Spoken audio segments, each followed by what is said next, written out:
My ex used my mental health against me in court, so I got therapy, proved her lies, and got sole custody in front of her parents. I'm a 32-year-old father, and I used to believe I had found my forever person. Her name was Emily. We met during our junior year of college. She was everything I wasn't: outgoing, confident, effortlessly charming. She had this laugh that could make a room turn its head, and I swear, the first time she looked at me, I felt like I mattered. I wasn't the most social guy back then.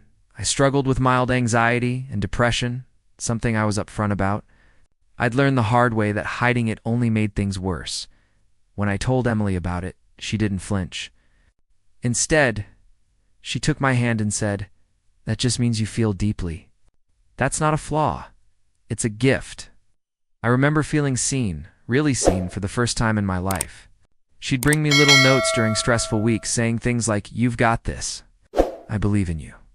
Her warmth felt like medicine. We'd spend nights talking about our future, the kind of house we'd buy, the names of our future kids, even what we'd cook for Sunday dinners. She made life feel lighter. I thought I had finally found someone who loved me, not in spite of my scars. But with them, I can still picture the way she'd rest her head on my shoulder during late-night study sessions, whispering, "You overthink too much, babe. Just trust me, okay?"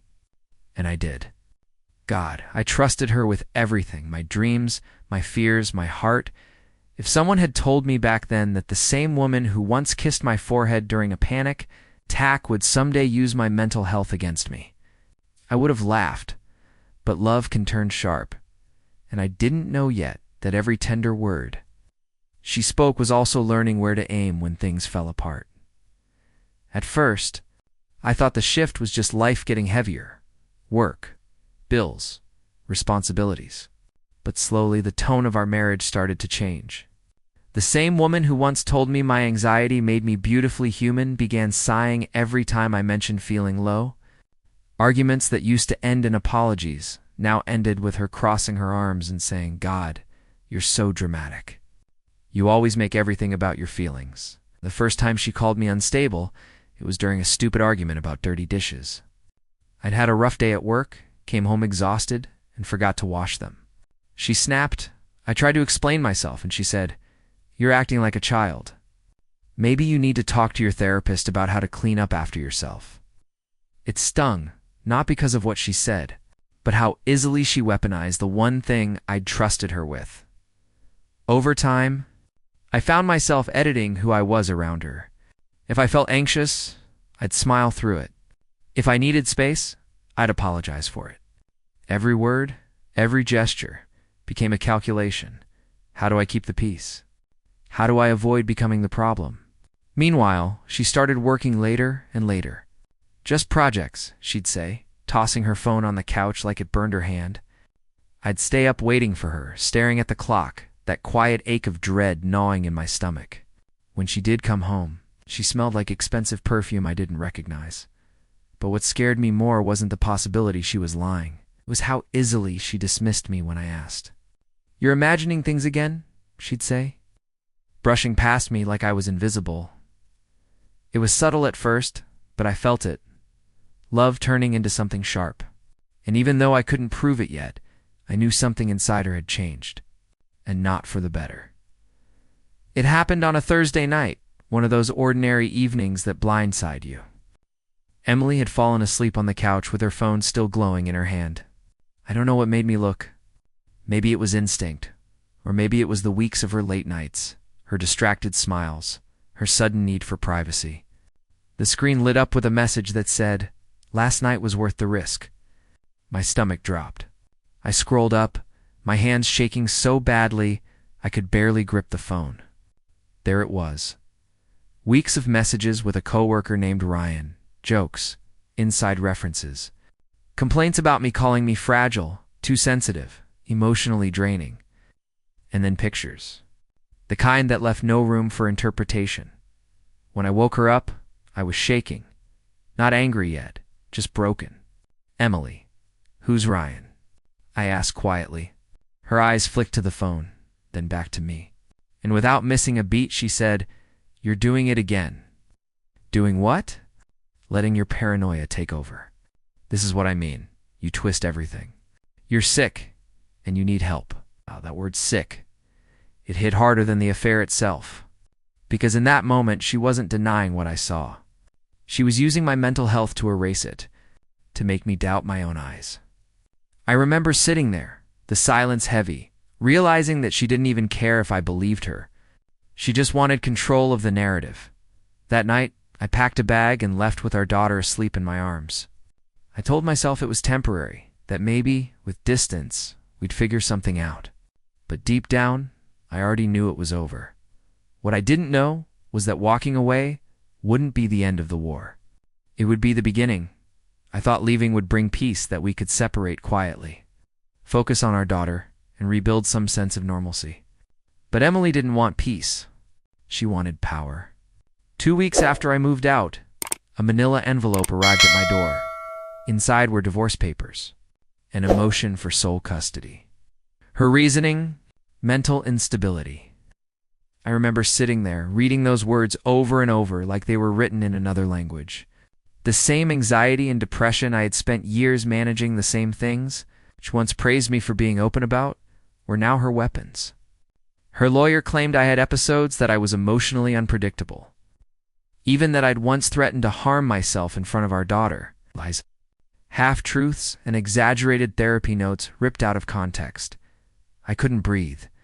It felt like every confession I'd ever made in a moment of trust had been stolen, twisted, and sold as evidence against me in court.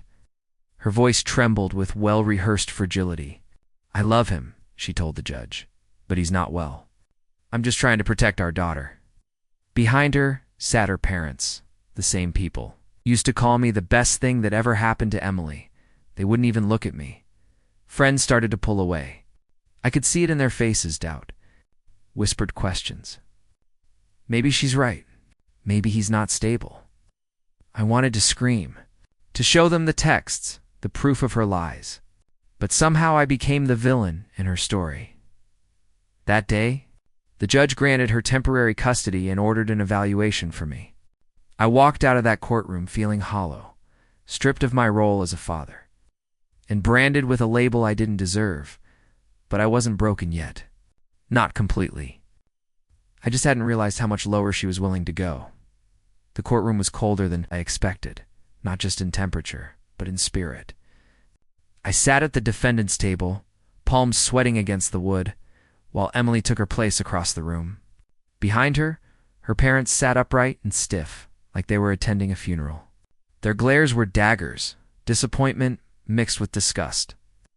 The kind you can feel in your chest, even when you don't look up.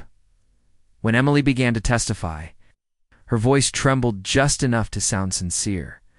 "He means well," she said softly, "but sometimes he loses control. I've seen him punch walls, cry for hours, and say things that scared me."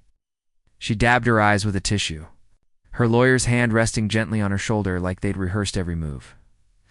I wanted to shout that it wasn't true, that the night she mentioned was the night she confessed to cheating, that the wall I hit was the one between heartbreak and silence. But I stayed quiet because my lawyer whispered, "Don't react. The judge is watching." Then came the final blow. "I don't want to take his daughter away," Emily said, voice cracking perfectly.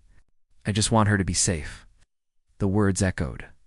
Safe, like I was a threat. Like the little girl who once ran into my arms every evening was in danger around me. When the gavel hit, the ruling felt like a gunshot. Emily was granted primary custody. I was given supervised visits twice a week in a neutral facility, with a stranger watching me interact with my own child. After the hearing, I caught her parents' eyes. Her mother looked at me like I was something to pity. Her father looked at me like I was something to fear. And I remember thinking, they don't just believe her lies. They need to. Because the truth would destroy the image they've built around her. But as I walked out of that courtroom, humiliated and hollow, I made myself one promise. If they were going to paint me as broken, I'd rebuild, and I'd make every brushstroke count. After the hearing, I stopped recognizing myself. Days blurred together, coffee gone cold, unopened mail piling by the door, the silence of my apartment pressing on my chest like weight. I'd wake up reaching for my phone, half expecting a message from Emily saying this was all a mistake. Of course, it never came. At first, I kept telling myself she must have had a reason. Maybe I was the problem. Maybe the anxiety, the therapy, the self-doubt. Maybe it had made me hard to love. Those thoughts festered until they didn't feel like thoughts anymore. They felt like truth. I stopped answering calls from friends. I canceled therapy appointments. Some days, I'd just sit in the dark, replaying her voice in my head. You're not well. I'm just protecting her. Then one night, I opened an old photo folder on my laptop, pictures of my daughter from her second birthday. There was one photo where she had frosting all over her cheeks, reaching for me with sticky hands. I could almost hear her laughter through the screen. And something inside me broke, but not the fragile kind of break. It was a shift. I realized that my daughter deserved to know the truth. To grow up understanding her father wasn't what her mother said he was. She deserved a dad who fought for her, not one who drowned in guilt. That night, I made a decision. I wouldn't fight Emily with rage. Rage was her weapon, not mine. I'd fight her with clarity, with evidence, with the one thing she never expected me to rebuild my strength. I reopened therapy. I started documenting everything, every text, every visit, every conversation. I didn't know it yet, but that night marked the beginning of something bigger than revenge. It was the start of reclaiming my story. Walking back into my therapist's office felt like stepping into a room I'd once abandoned in another life. The same faint smell of lavender, the same framed quote on the wall that read, "Healing is not linear."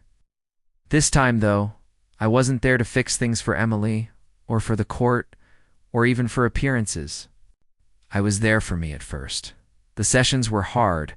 My therapist, Dr. Patel, didn't sugarcoat anything. "You've been living in survival mode," she said, sliding a notepad toward me.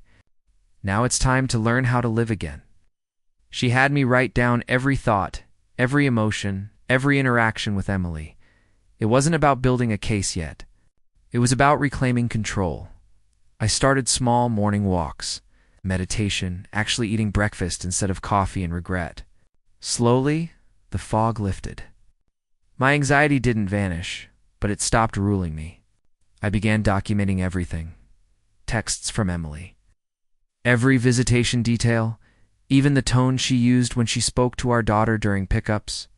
It gave me a sense of grounding, like I was finally taking back pieces of the life she'd stolen. One afternoon, Dr. Patel leaned forward and said, "You're doing more than healing. You're gathering truth." That line stuck with me. For the first time, I realized therapy wasn't just helping me cope, it was creating a record, a living, breathing testimony that I was stable, consistent, and present. Month by month, I became steadier. My lawyer noticed it too. "You look different," she said during one meeting. "You sound calm." I smiled for the first time in a long while. Because beneath the quiet, something powerful was taking shape. Not anger, not vengeance, but proof. Proof that I wasn't the man Emily described in court. I was becoming something stronger. Someone she couldn't manipulate anymore. It had been nearly 6 months since the last court hearing. I was calmer, more focused, even starting to believe that maybe, just maybe, the worst was behind me. Then one morning, while sipping coffee and scrolling through emails, I got a message from an old mutual friend, Jenna. The subject line read, "You're going to want to see this." Attached was a screenshot of a company memo, Emily's workplace. My heart started pounding as I read it. Her coworker, Ryan, the same Ryan she'd had the affair with, had filed an HR complaint. Not for relationship drama, but for harassment. He accused her of sending unwanted messages, showing up at his apartment, and threatening to ruin his reputation if he told anyone. For a moment, I just sat there, staring at the screen. Emily, the woman who painted me as unstable and dangerous, was now being investigated for harassment. The irony hit like a thunderclap. The perfect mother, the self-proclaimed protector of our daughter, was crumbling in the exact way she'd claimed to protect her from. But it didn't stop there. A week later, Jenna reached out again, this time with something far darker. "You need to see what I found," she whispered over the phone. Her cousin worked in the same HR department and had overheard something that Emily had altered documents she submitted in our custody case. At first, I thought it was just gossip. Then Jenna sent me photos, side-by-side images of my real therapy notes and the ones Emily had filed in court. The handwriting was almost perfect, but subtle details were off. My words had been twisted. Sentences added, dates changed. I remember feeling this strange mix of rage and relief. Rage that she'd gone that far, and relief that the truth was finally surfacing. She hadn't just lied, she'd committed fraud. And for the first time, I realized I wasn't just fighting for my daughter anymore. I was fighting to expose a criminal. The day I met my new lawyer, I felt something I hadn't felt in over a year. Hope. Her name was Angela, sharp as glass and calm as a storm before it breaks. I laid everything out on the table. The HR complaint, the forged notes, the original therapy records from Dr. Patel. She didn't say much at first, just flipped through the documents with a slow, knowing smile. "She's going to regret underestimating you," she said quietly, within weeks. Angela filed a motion to reopen the custody case, citing fraud and falsified evidence. I remember standing outside the courthouse that morning, heart hammering, knowing this wasn't just another hearing. This was war. Inside, the tension was electric. Emily sat across from me, perfectly dressed, perfectly composed, but her hands wouldn't stop trembling. When Angela presented the HR report, the room shifted. You could feel it, the collective exhale of realization. The same co-workers who once backed her victim story were now listed as witnesses. Against her, then came the therapy notes.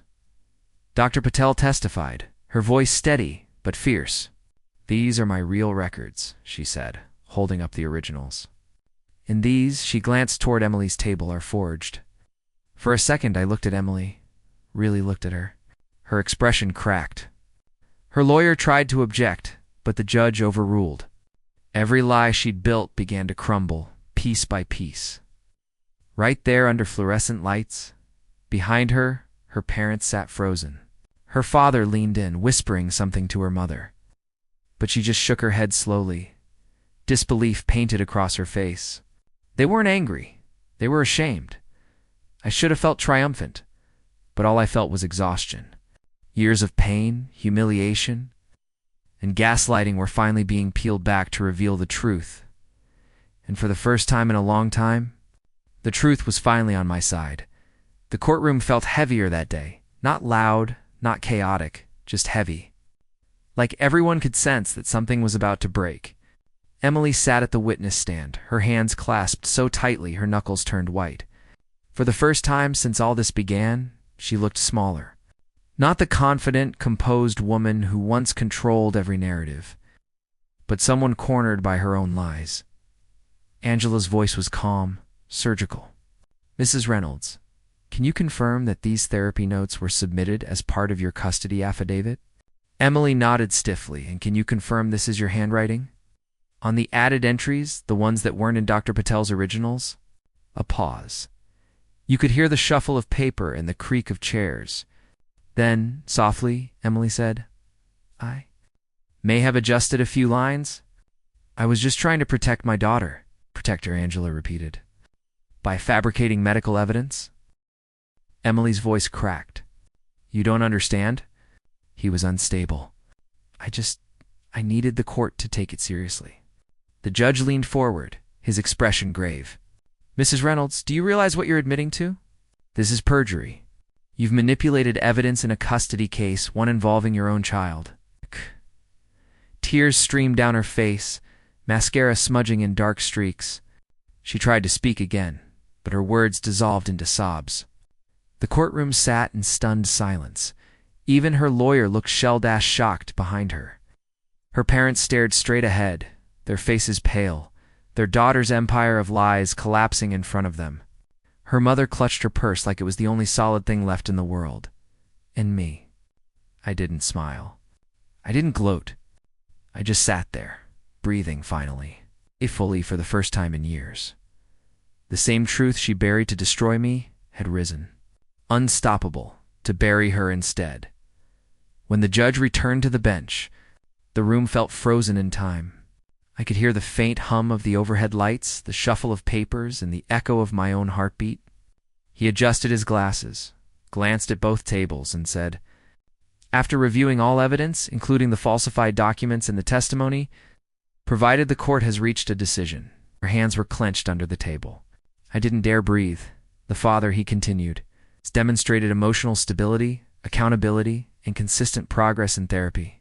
The mother's credibility has been compromised through acts of deception and manipulation. Therefore, sole custody of the minor child is awarded to Mr. Reynolds." The words hit like a tidal wave, not loud, not explosive, just real. The judge wasn't finished. Visitation for the mother will be supervised until she completes a counseling program and provides proof of compliance. Emily didn't look up. She sat motionless, staring at the table as if she could will the decision away. Her lawyer placed a hand on her shoulder, but she didn't move. I couldn't even process what had happened. All I felt was an overwhelming mix of relief and grief. Relief that my daughter was safe. Grief for everything it took to get here. As I stepped into the hallway, the tension broke like air flooding into lungs. That's when I saw them, Emily's parents. Her mother's eyes were red, her father's jaw tight with regret. For a second, I expected anger. But instead, her father extended a trembling hand. "I'm sorry," he said quietly. We believed her. We shouldn't have.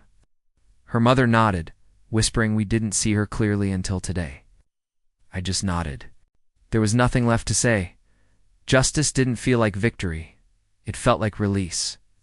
Like I'd finally been allowed to exhale after years of holding my breath. It's been 8 months since that final hearing. And for the first time in years, my home feels like a home again, not a battlefield. The mornings are quieter now, softer. I wake up to the sound of my daughter's laughter spilling from her room as sunlight crawls across the kitchen floor. She's 6 now. She loves helping me make pancakes, even if helping mostly means spilling flour everywhere. Sometimes, as I watch her dance around in her pajamas, I catch myself thinking about the man I was, the one who doubted his worth, who believed every cruel word thrown his way. That version of me lived in fear, mistaking silence for peace. But that man's gone now. Therapy is still part of my life, but it's no longer a symbol of weakness. It's freedom. It's the space where I learned that healing doesn't come from proving people wrong. It comes from proving yourself right. Dr. Patel once told me, "You turned your pain into evidence of growth." I didn't understand it then. I do now, every night before bed. I tuck my daughter in and tell her something I wish someone had told me earlier in life. No one gets to tell you who you are. Not even the people who say they love you. As for Emily, I hear she's in therapy now, court mandated. I don't hate her. I don't even think about revenge anymore. What she did will always be part of our story, but it's not the ending. Not anymore, because I learned something powerful through all of this. Peace isn't a victory you win in court. It's the moment you stop letting someone else narrate your pain. She used my mind to break me. I used it to rebuild everything she destroyed.